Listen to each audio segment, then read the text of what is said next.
Olá, pessoal, tudo bem com vocês? Meu nome é Suzana, eu sou membro aqui da plataforma Terapia em Português, TEP. Hoje eu vim falar com vocês sobre comunicação intercultural. Certamente é algo que a gente já pratica, né? E porque a gente já pratica, então nós temos muito a trocar a respeito. A ideia é trazer à tona, refletir em conjunto sobre o nosso dia a dia na atividade profissional, que justamente acontece por meio da comunicação.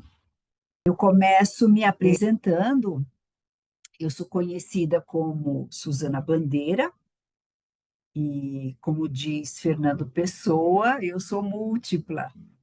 Eu sou pernambucana, sou mãe, avó, vivo no litoral paulista e também na cidade de São Paulo. Sou 60 a mais, da classe média, fiz arquitetura, administração de empresas, e estou no último ano de um doutorado em comunicação. E, fundamentalmente, eu sou uma interculturalista. E ao longo aqui da nossa conversa, vocês vão descobrindo melhor o que é ser uma interculturalista. Eu trabalho no desenvolvimento de competências interculturais entre pessoas na vida, mas fundamentalmente dentro das organizações. Por que falar de comunicação e por que intercultural?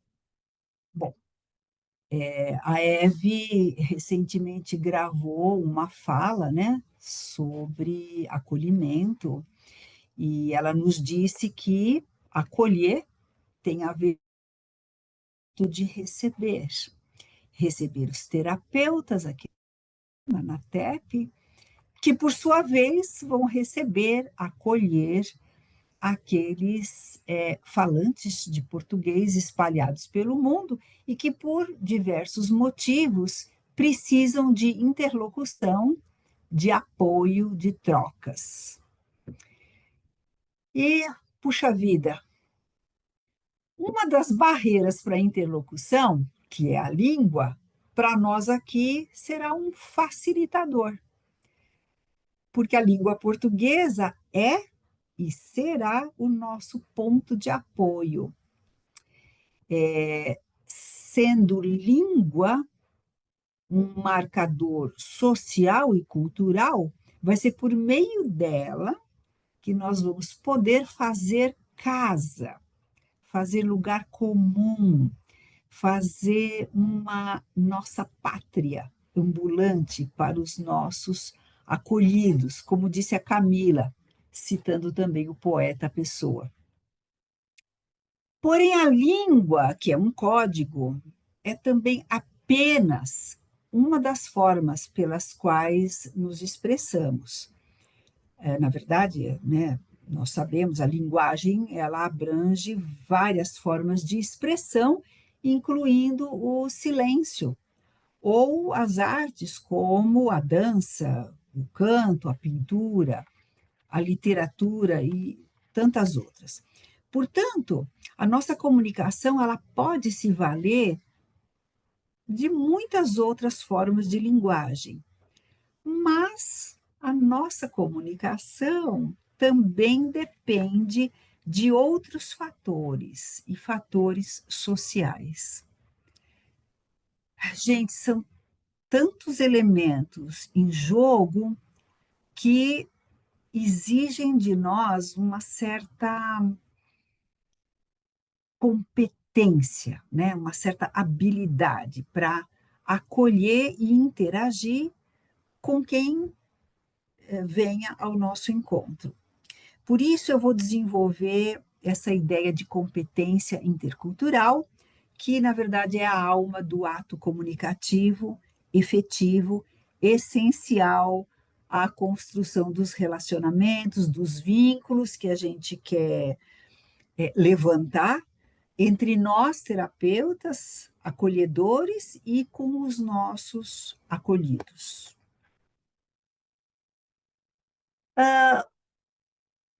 E antes também de mais nada, nós vamos lidar com muita gente, fora daqui, né, com moçambicanos, com macauenses, com gente de Angola, com brasileiros que estão em outros países, e é verdade que não existe um estrangeiro no sentido absoluto, né. Se a gente vai falar com gente de outros países que falam a nossa língua portuguesa, mas ainda assim não são brasileiros, é preciso que a gente distingua que tipo de outro, de estrangeiro é esse, porque nós temos vários, né? Não existe o estrangeiro absoluto. Serão exilados, refugiados, ou turistas, profissionais expatriados? Professores ou estudantes em intercâmbio, nômades modernos, né? Imigrantes voluntários, imigrantes forçados, cônjuges portadores de cultura diferente, e para além disso, do tipo de estrangeiro, ainda tem os marcadores sociais, né? Aqueles que deixam muitas pessoas num estado de mais vulnerabilidade, e são marcadores que se interseccionam. Então, nós podemos ter alguém de um outro país ou um brasileiro num outro país e que faz parte de uma minoria, né, que faz parte de um grupo minorizado. Então, tem tanta coisa em jogo na hora da gente se relacionar que então, essa construção de vínculo tem que prestar atenção numa série de detalhes. Exige esforço, né, exige empenho da nossa parte. Ai, meu Deus, outra vez eu ai, meu Deus. Ai, aqui. Não, eu diria para vocês, cada uma dessas identidades, cada uma dessas, pessoas com matrizes culturais diferentes, carregam a sua bagagem cultural. De fato, nós somos todos muito iguais, né, do ponto de vista metabólico, nós somos feitos de carne e osso, mas nós somos tão diferentes, porque é a cultura, é aquele nosso jeito de fazer as coisas, é o nosso jeito de estar no mundo e de, se posicionar no mundo que nos distingue, que nos diferencia. E todos esses modos a gente aprendeu, né, nos nossos processos de socialização, desde a família, a escola, o trabalho, a vizinhança, enfim. Então, a cultura é esse conjunto de coisas que a gente traz como uma verdade, um jeito que a gente se sente à vontade, confortável de fazer as coisas. O resultado dessas trocas e desses compartilhamentos que a gente teve nos ambientes que nos socializam, eles foram passados para nós por meio da comunicação. Então vejam só, sem comunicação não tem cultura, não tem os nossos modos de ser, né. E a interação é básica para haver comunicação. Então, sem comunicação não há cultura, a interação é básico para a comunicação e, portanto, a comunicação ela está no centro da nossa existência. Gente, é para dizer que nós existimos porque nós nos comunicamos, né? E a comunicação, ela representa a convivência e o diálogo entre nós sujeitos. Bem, se cultura e comunicação estão tão amalgamadas, a gente pode dizer que elas são faces da mesma moeda. Toda interação social, como aqui nós teremos entre nós aqui na plataforma e de nós com os nossos acolhidos, sempre implica uma ação e afetação recíproca. Então, nessa interação, a comunicação entra em jogo, com as consciências subjetivas desses que interagem, né, de nós que interagimos, e cada um atua desde o seu lugar biográfico e com base nos seus acervos de conhecimento, os nossos repertórios, aquilo que a gente conhece. Então, toda ação comunicativa vai depender das características, né, de nós, atores, que nos comunicamos, dos códigos que nós nos utilizamos e dos objetivos desse contato. Objetivos esses num determinado contexto. Então, são culturas que conversam, né, entre si. Vejam, eu estou toda hora falando, né, dessa questão da cultura, então a interculturalidade é um conceito importante para a gente deixar bem claro, a interculturalidade, ela é uma postura, né, ela é uma postura, vejam, deliberada. Eu me posiciono deliberadamente no sentido de me interar, né, de me comunicar, de compreender o outro que está à minha frente e que é diferente. Evidentemente, as diferenças têm suas graduações, né? Mas a interculturalidade é esse posicionamento em prol, né, da construção de espaços em que a gente possa se compreender a despeito das diferenças. Então, quem é o outro? Como eu vou abordá-lo? E o que eu espero desse encontro diante do contexto e da circunstância onde ele acontece? Essa é a postura da comunicação intercultural, né? Ela é essa troca multidimensional onde os significados vão ser trocados, os significados vão ser construídos, né? São construídos sentidos, sentidos que são compartilhados. E daí que os repertórios eles têm que ser conhecidos. Como é que eu vou trocar sentido com alguém cujo repertório eu não tenho a menor ideia?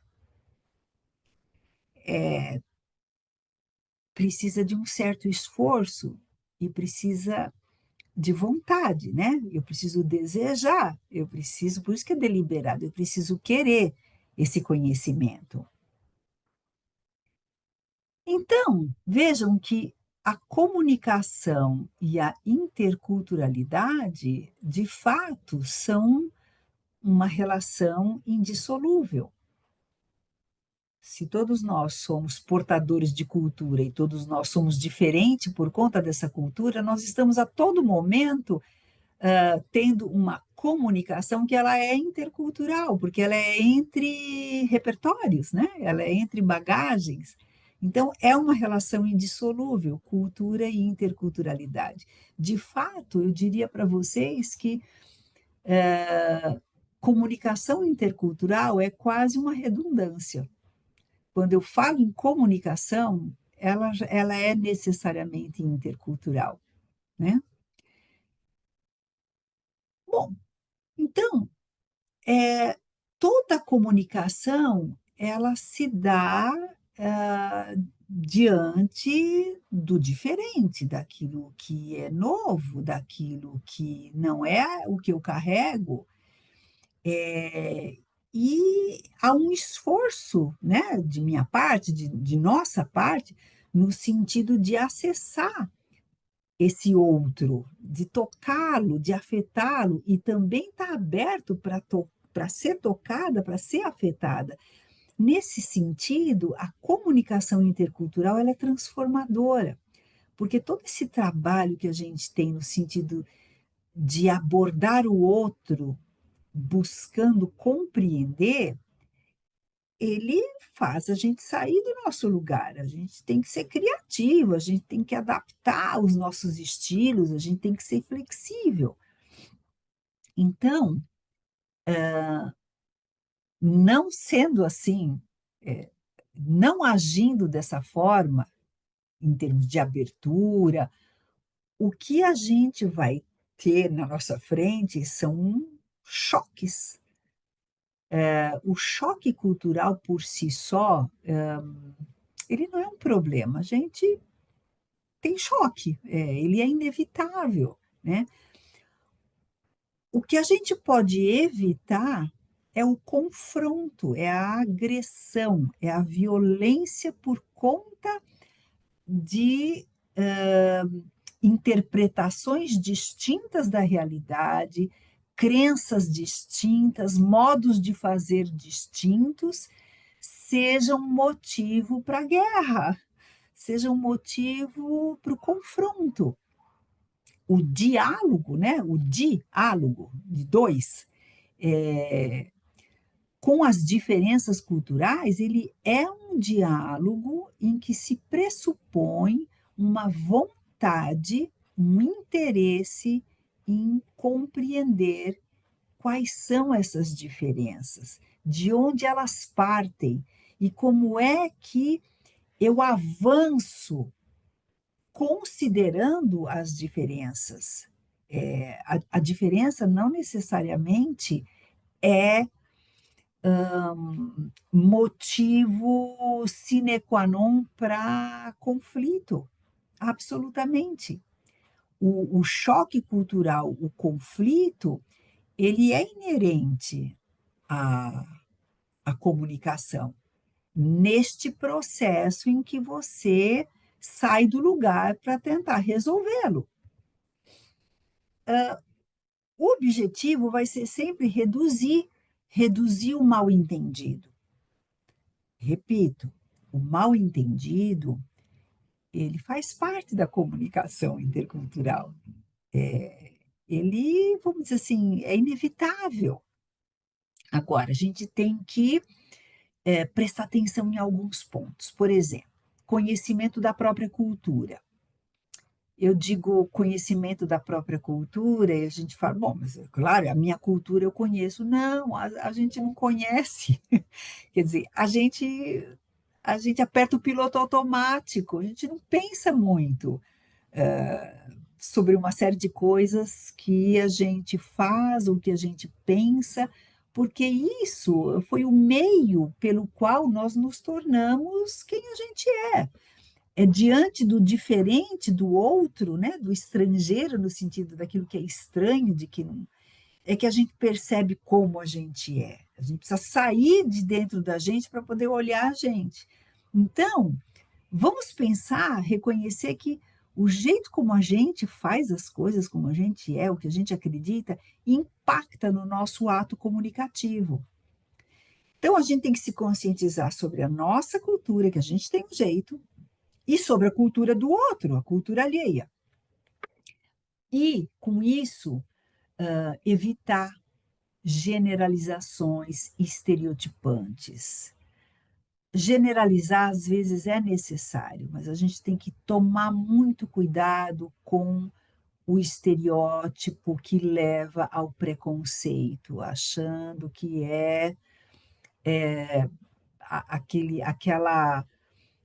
aquele estereótipo pode representar todo um mundo, todo um universo de pessoas ou de grupos.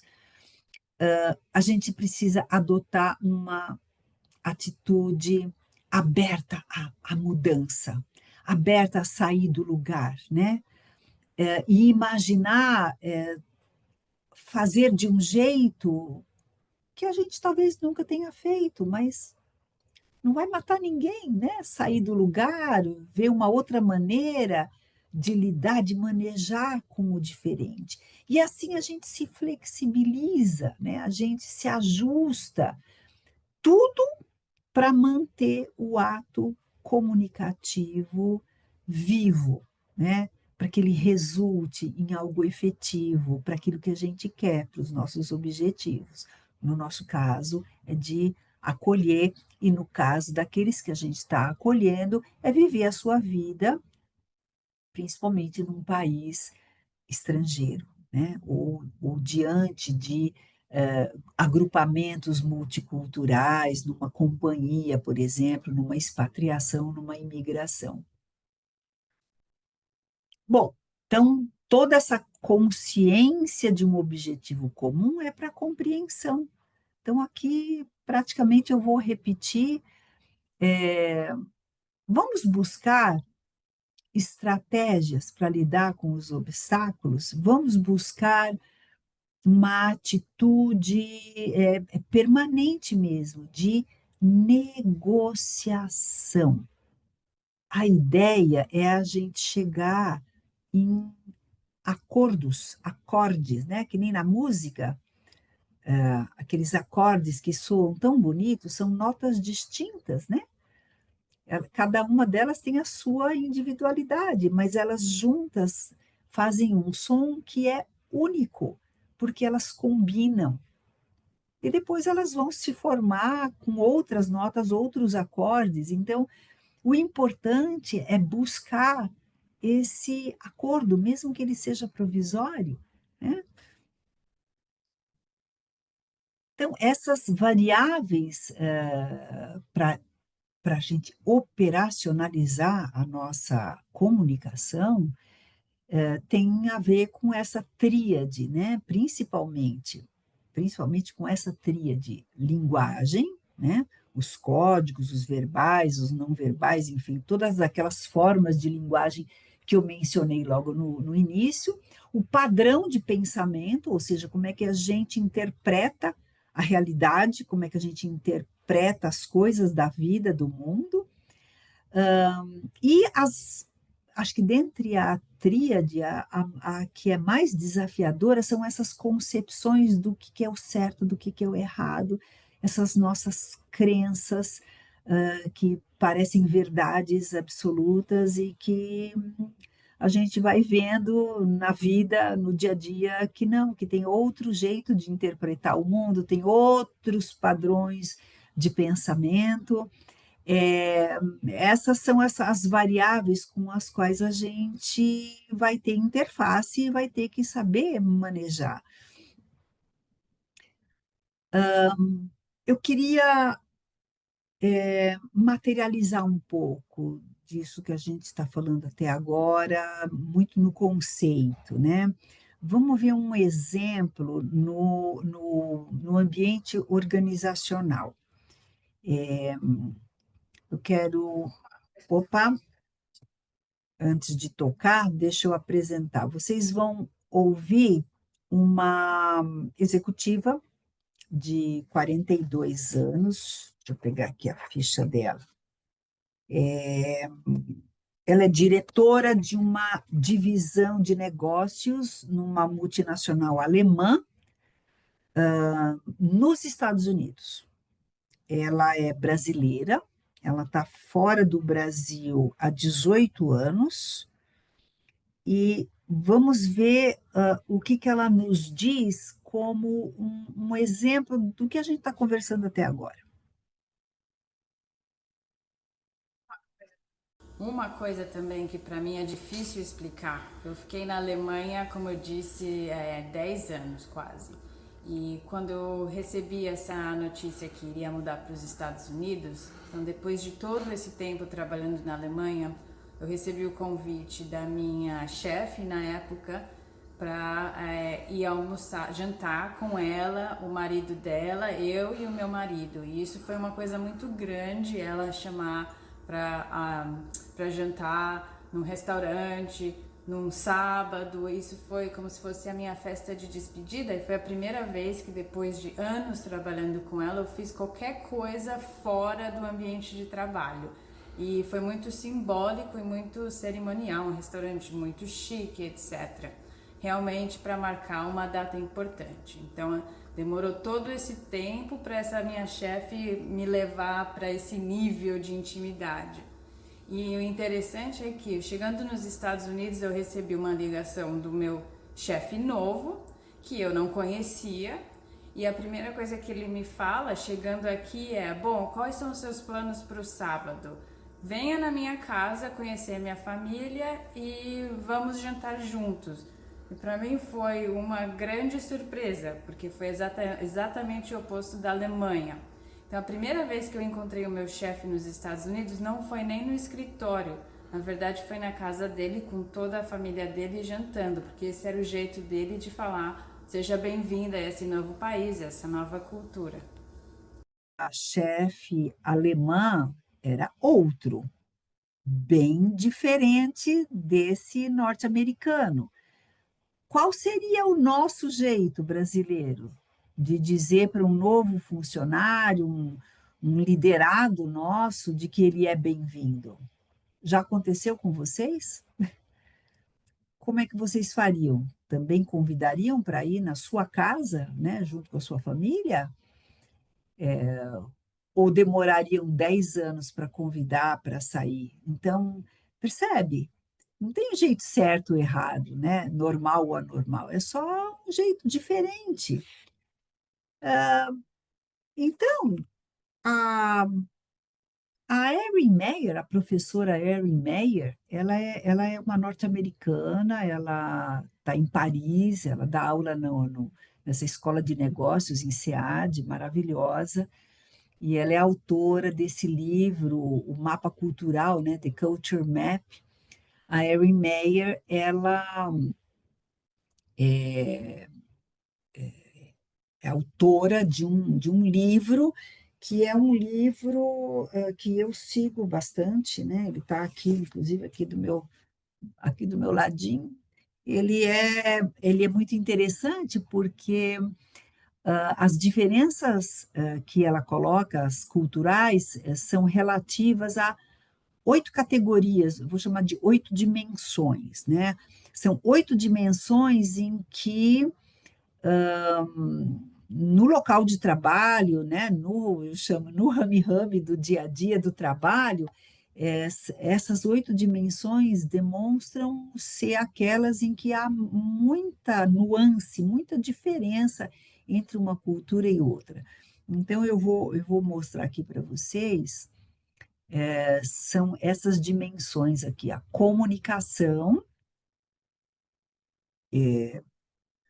alto contexto e baixo contexto. Bom, isso valeria um novo vídeo para a gente conversar sobre essas diferenças, né? São polos. Então, para cada dimensão, comunicação, avaliação, liderança, decisão, confiança, desacordo, tempo, persuasão, nós temos dois polos, né, extremos. Então, por exemplo, feedback é o feedback objetivo, né, colocando as questões que boas, ou é um feedback mais cuidadoso, sem colocar muito ponto negativo assim logo de cara. Cada cultura se posiciona nesse espectro que a Erin Meyer concebeu de uma forma diferente. E é muito interessante a gente fazer esse exercício conosco e com a nossa equipe, por exemplo, porque muitas vezes a gente vai descobrir questões reveladoras sobre essas diferenças, e diferenças baseadas em que crenças, né? Em que interpretação da realidade. Isso num time multicultural é muito valioso, porque é um expediente para a gente conversar sobre como a gente pensa, né? E, portanto, se comunicar melhor e, portanto, superar a diferença no sentido de chegar a um certo consenso, né, a um certo acordo, né, um acorde. Aqui, sim, a gente teria para cada dimensão, uma fala, né, um vídeo diferente, com exemplos, com histórias para contar. O fato, gente, é que conflito é inevitável, né, mal-entendido. A questão é como é que eu me posiciono diante do conflito. O conflito vai ser um muro, uma parede, um obstáculo, um abismo para a minha comunicação, para esse meu relacionar, né, interagir, ou ele vai ser uma oportunidade para eu desenvolver uma forma diferente, uma abordagem diferente, criativa, né, estratégias para superar aquele primeiro, choque, aquele primeiro: "Opa, nossa, que é isso, né, não estou entendendo esse negócio", superar esse pedaço, né, dessa surpresa e tentar construir algo que seja comum, que seja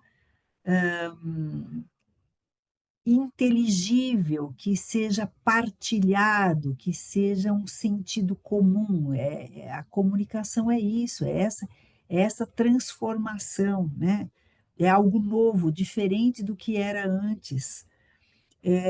Então trata-se a competência intercultural, de fato, é isso, é como é que eu supero essa diferença. Eu reconheço a diferença e como eu vou além dela. Precisa de disposição, eu preciso querer, eu preciso desejar isso, né. O desejo, a querência, o interesse, ele é fundamental. Eu e o outro, nós aqui terapeutas temos isso em comum, nós nos preocupamos e nós temos interesse pelo outro. A gente quer, agir, fazer algo, para que esse outro encontre, né, os seus acordes, né, a sua música bonita, né, o seu som agradável dentro dessa trilha, né, dessa playlist que é a vida da gente. Então, o eu e o outro é é o nosso drama. Vocês sabem que tem uma peça que o Sartre escreveu em 1945, é uma peça, que se chama, em português se chama Entre Quatro Paredes. Então são umas pessoas que ficam trancadas lá, e um dos personagens, diz, que o inferno são os outros. Que também é o título de uma música dos Titãs, né, o refrão é até assim, ó: "O problema não é meu, o paraíso é para todos, o problema não sou eu, o inferno são os outros". Então é isso, a gente vai trazer vai alimentar esse inferno, né, a nossa tarefa é exatamente buscar, na convivência com o outro, motivos para alegria, né, para se não para alegria, mas para um certo equilíbrio, uma certa paz, uma certa, harmonia, né, como na música, a harmonia. Eu acho que a questão da adaptação. E eu acho que comunicação intercultural tem super a ver com essa parábola aqui, que é uma parábola, que o Schopenhauer, colocou numa obra dele. Essa parábola ela diz muito sobre essa competência intercultural, né? Essa competência, essa comunicação intercultural. Eu vou ler aqui para vocês o que diz a parábola. Uma sociedade de porcos-espinhos se juntou em um dia frio de inverno e, para evitar o congelamento, procuraram se esquentar mutuamente. Contudo, logo sentiram os espinhos um dos outros, o que os fez voltarem a se separar. Quando a necessidade de calor os levou a aproximarem-se outra vez, se repetiu a dor. De modo que oscilaram de um lado para o outro entre ambos os sofrimentos, até que encontraram uma distância média na qual puderam resistir melhor. Então, a busca pela adaptação, gente, exige trabalho, exige disposição, vontade, energia, né, para enfrentar as dores e achar aquele lugar que é um lugar bom para todo mundo, bom para os dois, bom para essa comunidade. É a busca pela adaptação, pelo enfrentamento daquilo que a realidade coloca como resistência. A gente idealiza uma série de coisas, a gente projeta uma série de coisas, mas na vida real tem outros fatores que podem colorir, né? Para não entender que podem atrapalhar, mas podem colocar uma certa resistência que nos obriga a ser muito criativos, a ser muito inventivos e criar estratégias, né? Para a gente, como os porcos espinhos, para a gente se esquentar sem se machucar. E tem outra coisa também que materializa tudo que a gente falou, que eu gosto muito, que é pensando que diversos somos todos, né? Como diz o Morin, diversos somos todos. Somos diversos entre nós e dentro de nós nós somos múltiplos. Nós também temos coisas dentro de nós que nós não conhecemos. Conheceremos de acordo com a medida que nós nos expomos, né? Ao nos expormos, a gente vai ter aquele, né, a realidade que nos devolve, que nos afeta. Então, uma outra coisa interessante sobre isso é pensar nessa imagem aqui. É uma imagem que ela fala por si, né? Eu só comentaria isso que está escrito aqui no slide, que muitas vezes quem precisa de ajuda está paralisado, né? E a criança que não julga, né, na sua ingenuidade, ela vai lá e faz. Ela é empática, ela entende, né? Cuidado amoroso, esse disposição para compreender e para ser doutor é o nosso papel, né? E para isso a comunicação intercultural é o ar que a gente respira. Eu deixo vocês aqui. Obrigada pela atenção e estou à disposição para a gente continuar desenvolvendo esse assunto. Bom dia, boa tarde, boa noite a todos.